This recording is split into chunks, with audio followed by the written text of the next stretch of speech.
The government remains deeply appreciative of the work of our public sector employees and is committed to expanding opportunities for benefits, job satisfaction, training and development of our civil servants as you continue to work diligently to meet Jamaica's development needs. Civil servants play a vital role in the functioning of any society. Ordinary men and women like me and you who ensure that we can live and operate in an organized environment. This Civil Service Week, Jamaica Magazine is saluting all our hardworking government workers across all sectors. Welcome to the program. I'm Arroya Eubanks.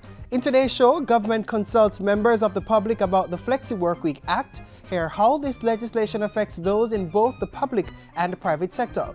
We also put an outstanding civil servant in the spotlight. And it's Eat Jamaican Month, so members of the public are weighing in on their favorite Jamaican dishes.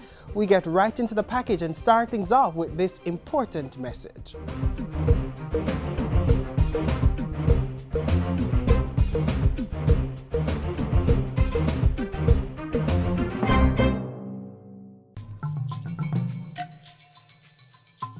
The Ebola virus is transmitted through direct contact with an infected person's blood or other bodily fluids like saliva, urine, stool, and semen. Symptoms of Ebola include sudden fever, intense weakness, muscle pain, headache, and sore throat.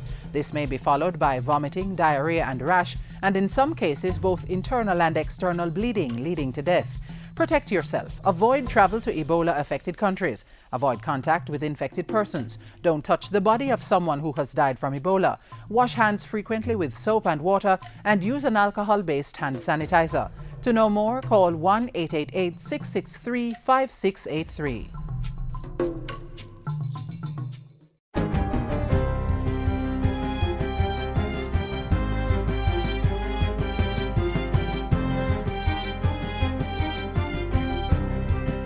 Good day, I'm Stacey Ann Smith, and this is your GIS News for Tuesday, November 18. 2 Cuban experts will arrive in the island this Friday to train Jamaican health and frontline workers in Ebola management. Health Minister Dr. Fenton Ferguson had visited Cuba last month to request assistance to train local health workers. On Monday, Dr. Ferguson announced their impending arrival during a welcome ceremony for 30 additional Cuban health workers who have also been trained in Ebola management. We are very grateful for this opportunity, especially since we have put in place 2 Ebola treatment centers, one at the National Chest Hospital in Kingston and the other at Cornwall Regional Hospital in St. James. And we are now confident that we will have properly trained staff, both locally and from Cuba, to work in these facilities. The group also includes an orthodontist, periodontist, and 3 prosthodontists. It's the first such group of health workers to come from Cuba. The police are better equipped to use less forceful methods of law enforcement now that they have received 3,400 kits containing non-lethal weapons. The kits, which were donated by the United States government, each contain a retractable baton, pepper spray canister, a pair of handcuffs, and a utility belt. They represent the first tranche of the donation, which will benefit about 7,500 police personnel. National Security Minister Peter Bunting says the equipment and training exercises, valued at approximately $2.4 million, will complement ongoing initiatives to make the police force more civilian-friendly. A policy of holding not just individuals, but officers responsible and accountable for the use of force, and improving the planning of operations to minimize the likelihood of casualties. The 26 police officers who have so far been trained to use the non-lethal equipment will later pass on that knowledge to their colleagues in various divisions. In the meantime, the National Security Minister says Jamaica continues to make significant strides in the fight against crime. As at the beginning of November, violent deaths were down 22% when compared with the corresponding period last year. This overall reduction was comprised of a 16% reduction in murders and a 53% reduction in police fatal shootings. At least 1,500 residents in Portsea and surrounding communities in southern St. Elizabeth now have greater access to potable water following the refurbishing of a catchment tank. The Portsea catchment tank, which has the capacity to store 270,000 gallons of water, was recently commissioned into service by Portfolio Minister Robert Pickersgill. Extensive repairs were done to the concrete catchment area, the catchment fencing and wall footing, while 800 meters of pipes were laid and a concrete covering built for the tank. The tank was repaired by the Rural Water Supply Limited at a cost of $5.3 million and is the 16th of 33 tanks to be repaired in southern St. Elizabeth. The upgrading of this rainwater harvesting tank means that we are easing the pressure on the St. Elizabeth Parish Council to truck water to the areas in the parish that are affected by the drought. But even more than that, we are easing the pressure on your pockets to purchase water from private suppliers. Minister Pickersgill meanwhile urged Jamaicans to continue practicing water conservation as the island was still experiencing a drought. He added that upcoming legislative changes would help to ease the impact of drought conditions, as rainwater harvesting facilities would be mandatory for developers. The rainwater harvesting policy within the building code is now with the legislation committee, and so very soon installing rainwater harvesting in structure will be a requirement for developers. With agriculture being one of the major growth areas for Jamaica, the Portfolio Minister is again calling on businesses and individuals to support the Eat Jamaican campaign. So while we encourage our farmers to increase production and productivity, it is also imperative that as individuals we play our part by choosing to utilize fresh local produce cultivated by our farmers, as well as our locally manufactured value-added products in the preparation of our meals. Minister Kelly adds that local produce is safer, enables the creation of jobs and will lead to a reduction in the country's food import bill. The Agriculture Minister was speaking recently at the 11th anniversary of the Eat Jamaican campaign, which coincides with the observation of Eat Jamaican Month in November. Public sector workers have been lauded for their contribution to national development through their support of government's economic reform program. President of the Private Sector Organization of Jamaica, Christopher Zaka, says Jamaica would not have passed 6 IMF tests without the help of civil servants. You are one of the reasons we have managed to come so far, thanks to your work and the wage restraints, freezes, and other sacrifices that you have bravely endured over the years. By your sacrifices, you have shown that you are true members of Team Jamaica who have the country's best interests at heart. Mr. Zaka was speaking at the official launch of Civil Service Week, which is being observed under the theme Public Sector Advancement Through Partnership and Collaboration.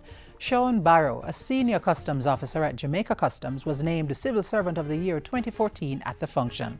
And that's it for JIS News Today. I'm Stacey Ann Smith. Thank you for watching.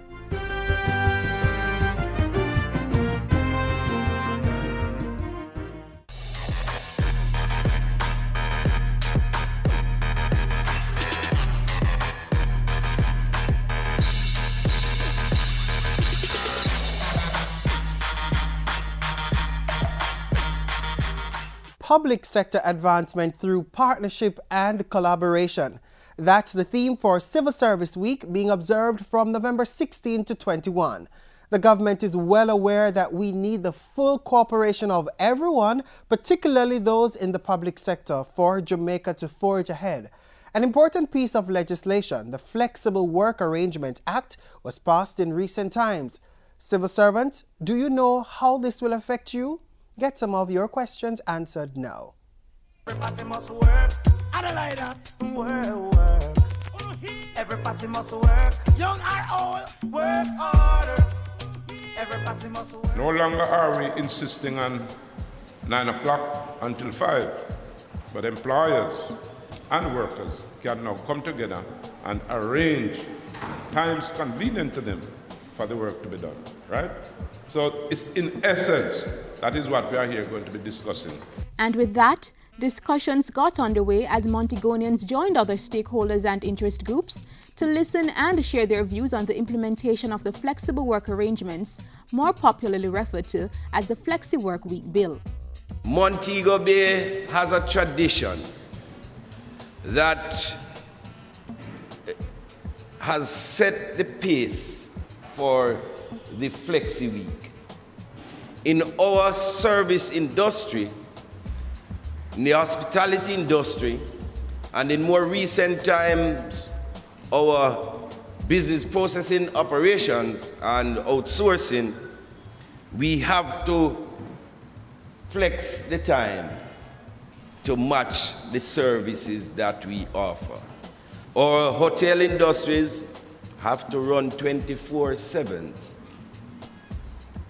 In that persons must be taken care of morning, noon, night, Saturday, Sunday, public holidays. So the world is one place now. And if we cannot move along with the times, then we are going to be left behind. Tuesday, September 23, 2014. An important date to remember, as that's the day parliamentarians debated and subsequently passed the Employment Flexible Work Arrangements Miscellaneous Provisions Bill, paving the way for the introduction of flexible working time.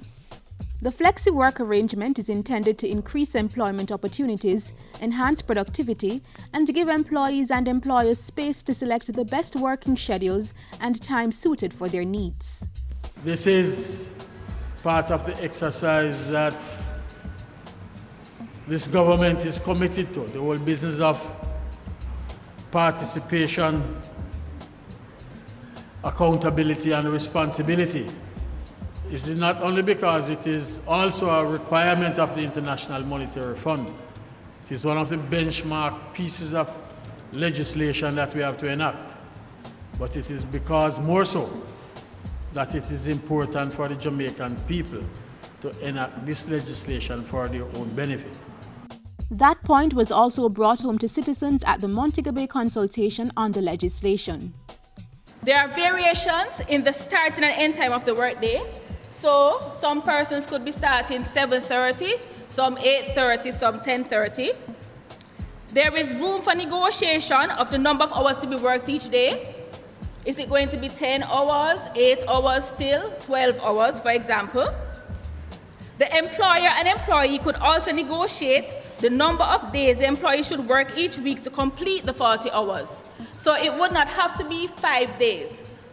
Persons could agree to work to complete 40 hours over 3.5 days, for example. You get to the 40, but different ways to get to the 40 hours. And we are in fact very heartened that we are now seeing very concrete steps, not just on the issue of the flexible work arrangements, but all the attendant legislation that will impact how people work. We also ask that the rest day be a 24-hour recognition. Why do we ask for that? Because we recognize that part of the church's population to worship on a Saturday. And for them, their worship time is within a 24-hour span. So we have asked, and that has been done, I want to say, appreciation for that. And it will be placed in the Industrial Relations Act to protect the worshipper.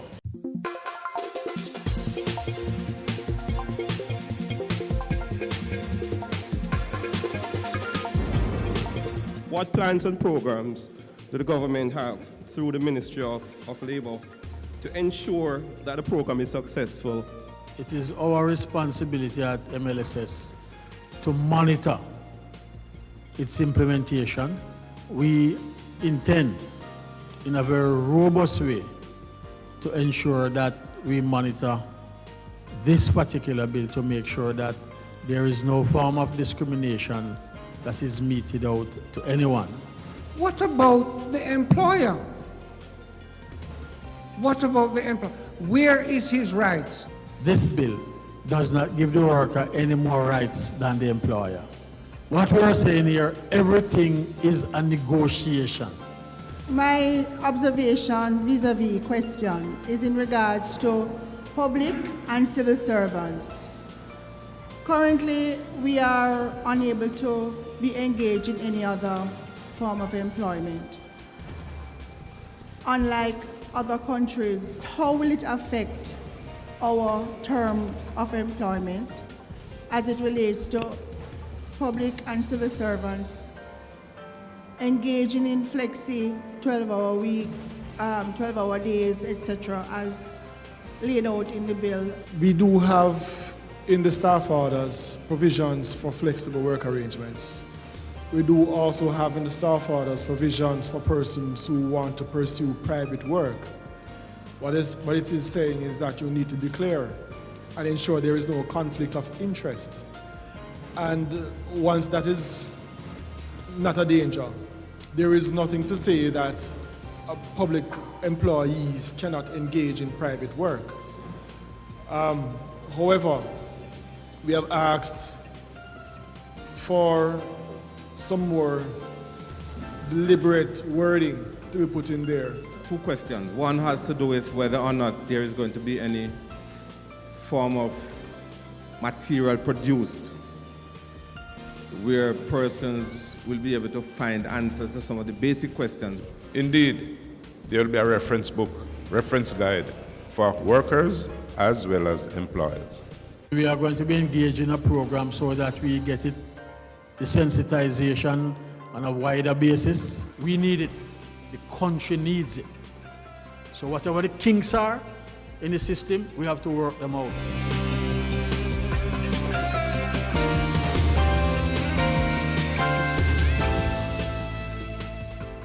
Are you pleased with what you see? How many of you think it's cute when you have your little 5-year-old, 7-year-old, 10-year-old, and you have your friends, maybe your relatives, your sisters, your brother, and one drop come on, and she's there doing the one drop, and you say, ah, ha, ha, you laugh, and you say, no man, cute. And she goes to school or in the classroom, and everybody is doing it. And when you hear, she gets punished for it. So are we being hypocritical parents? If you want your children to be raised to respect others, you have to, in turn, respect them so that they can respect you. Don't forget, no, just to know yourself's a blessing. Don't forget, no. Public service is one of the best ways to give back to one's nation. Here in Jamaica, we are proud to have outstanding citizens who are doing just that. We reintroduce you to one of them right now. This group of people has been on a mission to develop and execute policies and programs to keep the country running, a mission to develop quality service and improve productivity. Who are they? Public sector workers. And today we put another outstanding civil servant in the spotlight, Yvette Harriott, the Acting Director of Human Resource Development with responsibility for training at the Accountant General's Department. It's gonna be my time to shine. Now I'm in my prime. Mrs. Harriott, thanks so much for speaking with us. My pleasure. One of your landmark jobs in the public sector was at the Ministry of Tourism from 1995 to 2010. 15 years as an office manager. What was that job like? It was a wonderful experience. There were ups and downs, but the bottom line is that the ups outweigh the downs, and so it was a marvelous time at the Ministry of Tourism. And that experience has helped you because you got a similar position, even though it was somewhat of a promotion when you came here to the Accountant General's Department in 2010. Correct. It was the Director of Office Service when I came here in July 2010. I had mixed feelings. I said, God, am I really to be here? Should I really go back to the tourism's office because it was too different environment? I said, God, you must send me here to make that change. You must send me here to make an impact. And I said, all right, Lord, tell me how to start. And so I decided I would have started with the 13 persons who I had direct responsibility for at the time. Her first duty was to boost staff morale in the Office Services Unit at the Accountant General's Department. She did it by showing that all jobs were important and that she wasn't above doing any of the tasks her team members had to do. If there is a meeting and the attendant is not available to go serve that meeting, I don't see myself above going to set that meeting, and I've done it before. Anytime there's a meeting, I'm in there with them, I'm setting the table, I'm showing them how to do it properly. Next order of business, improving the physical environment in which they worked. She commenced a self-funded paint job one evening after work. It was not finished the evening, and so I came the morning from 6 o'clock. And I was hoping that I would have completed, but lo and behold, somebody came in early in the morning and saw me on top of the filing cabinet, painting, trying to paint and paint and paint. I ran to the bathroom some minutes to 8 and changed my clothes and was ready for work again, and the office was painted. The interior decorating skills, that's just one aspect of it. I've also been told about the birthday club that you've instituted. Well, that started in the office service unit, another thing to motivate the staff. Colleagues, good afternoon. We come one more time to have our birthday celebration for all the people who were born the month of May, the best month of the year. Come on, come on. All right. Hip, hip. Hooray. Hip, hip. Hooray. Hip, hip. Hooray. Wonderful. Happy birthday to you. You're so young. Age is just a number. For me personally, as long as I can remember, my first birthday here was celebrated at the Accountant General's Department because of Miss Harriet. And so people now started to feel important. People now started to feel like I'm not just a messenger, I'm not just an attendant, I'm not just a supplies manager who is responsible to give the store's item, but I'm an important person in the AGD department. And that lesson was reinforced with this motto: I am as good as any, better than many, and I am inferior to none. There was also special recognition for those who provide exemplary service through the Employee of the Month Awards program. A self-funded paint job, a birthday club, Employee of the Month Awards program, they may seem simple but in so many ways are essential to the Accountant General's Department's success as a state entity, all due to this outstanding civil servant. Yvette Harriott is also an ordained minister with the Open Bible Standard Churches of Jamaica. She has been pastor of the Potter's House Open Bible Church since November 2005. The God that I serve, the greater than inside of me, I don't just have him at church. I have him at work. I have him wherever I go. He is always with me. And so she started a devotional exercise in her office services unit and later broadened the spectrum to include the wider staff at the Accountant General's Department. She also takes time out to offer words of encouragement to her colleagues while having one-on-one discussions. Sasha, good to see you. Heard you wanted to talk with me. What is it? I would like to talk to you about the issues that I face in regards to getting to work on time. And I would like you to give me some tips and advice as how I can reach here to work early on time. All right. You know that timekeeping is critical in the office, and you just need to start to prepare from the night before. Yes. Because public transportation is difficult, and I do understand that. But it is important, Sashel, yes, for you to know that if you're late, it's going to go against you for a promotion or so, and so you yes, just have to try to start to do that. All right? Yes, I can do that. Thank you very much for your advice. You're most welcome, Sashel. Anytime. Appropriate advice from this remarkable public sector worker who has a number of qualifications, including a Bachelor of Science in Administrative Management, a Master of Arts in Leadership and Management, and a postgraduate diploma in Human Resource Management. Training in those areas helped to mold her for promotion in December 2012 to Acting Director of Human Resource Development with responsibility for training at the Accountant General's Department. It's a good course for her to timely. do. Very timely. So timely for her to do. Did you notice I signed it yes, already? Yes. I don't know what she would have done if you never signed it. Some of her achievements: the development of an orientation document for staff members, a newsletter to tell workers about training opportunities, and an awards booklet with all employees of the month and quarter within a given year. The truth about it is that Miss Harriott is a person who is very welcoming. When you're around her, it's a natural feeling to be motivated. She is that type of person who kind of give us that upliftment feeling, and we really, really like that, working with her. Some of the things I think I could emulate from Mrs. Harriott is her passion and her drive. I love her drive. She's always up and about. She always has something doing. She wants to see things done and get it done well. Working with Yvette, it is just a beautiful thing because Yvette is a motivator. Yvette pushes you, challenges you, so you always want to go the extra mile. She always thinks that there's nothing impossible for you to do, no task too big for you to complete.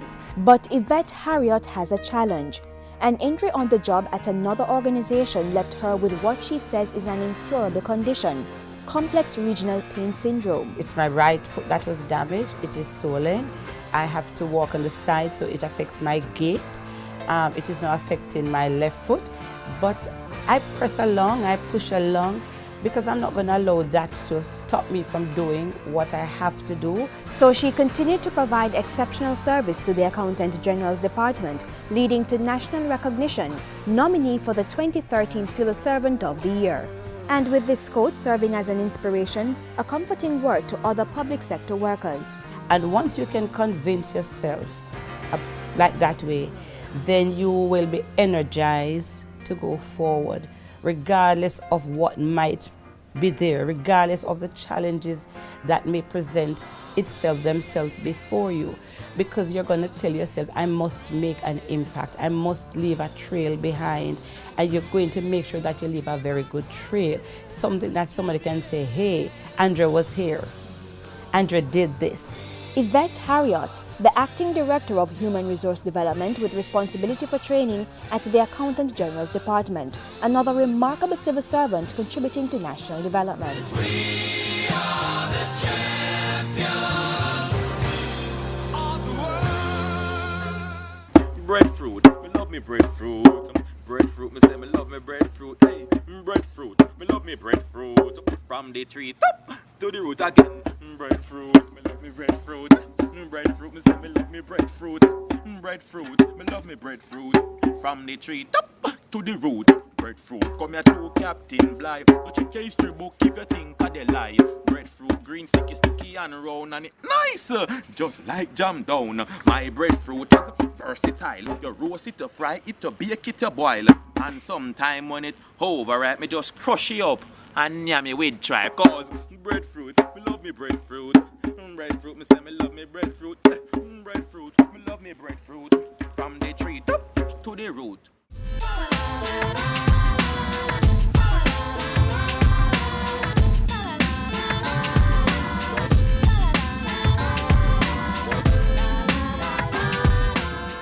Grow what we eat what we grow. Agriculture going for growth. Yes, November is both Eat Jamaican Month and Food Month. My mouth is still salivating over the scrumptious breakfast of ackee and sawfish with fried dumplings I had for breakfast this morning. That's one of my favorite Jamaican dishes. What's yours? My favorite Jamaican dish would be a combination of jerk pork mixed with stewed peas with pig's tail in it, probably a little ackee and sawfish on the side. Live on green banana and white yam. Stewed peas and rice with pigtail, of course. Jerk chicken. I really like ackee and sawfish, particularly with fried dumpling and fried plantain. Some steamed fish with some crackers. My favorite Jamaican dish is stewed peas with pork. Rice and peas and chicken. Ackee and sawfish. Rendang.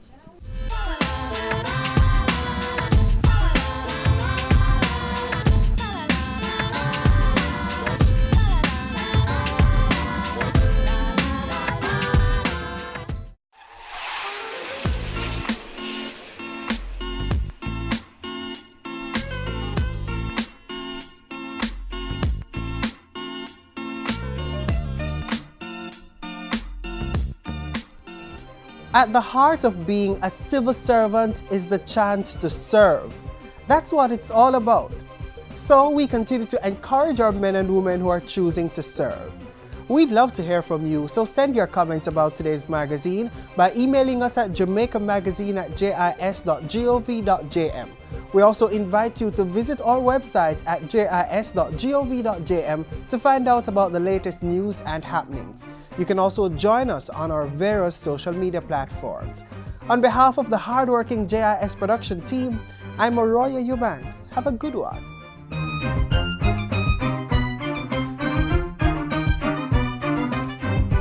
This has been a production of the Jamaica Information Service, the voice of Jamaica.